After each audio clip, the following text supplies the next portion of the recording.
আসসালামু আলাইকুম। আমি মোহাম্মদ মিজানুর রহমান আছি এখন শাকপালদিয়া গ্রামে।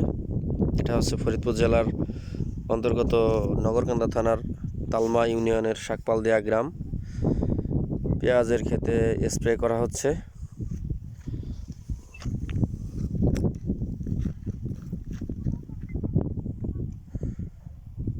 আমাদের এখানে 16 কাঠা জমি।